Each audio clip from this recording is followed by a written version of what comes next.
د کندهار د 5مې حوزې اړوند د ناکلین کلی دی. دلته د ساقي جانې په نوم میرمنې د شامپو او مایع صابون د جوړولو مرکز جوړ کړی. ساقي جانه وایي د دغه مرکز د جوړولو لپاره شاوخوا 400,000 افغانۍ پانګونه کړې او د شامپو د تولید لپاره ساده او وطني ماشینونه ځای پر ځای کړي دي. د شامپو د تولید دغه مرکز مشره وایي 15 بېوزله او له کډوالۍ راستنې شوي میرمنې ورسره کار کوي او د میاشتې د 10,000 افغانۍ په شاوخوا کې عواید ترلاسه کوي. 15 ښځې چې دي زما سره کار کوي، 10 چې دي د سهار د خوا راته راځي، 15 چې دي د ماپښین ولې شرکت معنا کوچنی دی، دوی د نن سره ځایېږي نه. نو داسې خوندو ته ما کار شروع کړی دی، دا 3 کاله کېږي، دا 4 کاله کېږي چې زه دا ښځو ته زه کار کوم.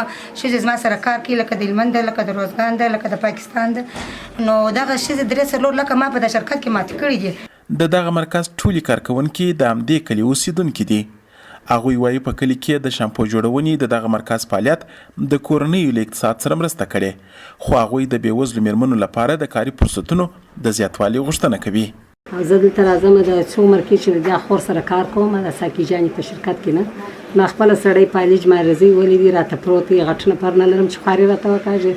د دې جانې سره موږ کار کوو، دا دولت ته موږ دا خواهشات لرو چې موږ هر څه سرې ناروا پر کار مو کې بس دغه نه دي چې بس د خپل عیال ګزاره مې ورسره کېږي، د مومنه یو شی مشترکي دغه ساقي جانه بس هغه خپل کار مو پکې کېږي، یو ناس لرم مګر داسې د کور وجاړي بیا نه په پوره کېږي. دلته تولید شوی شامپو او صابون د کندهار ترڅنګ د سویلي حوزې یو شمېر نور ولایتونو ته هم استول کېږي.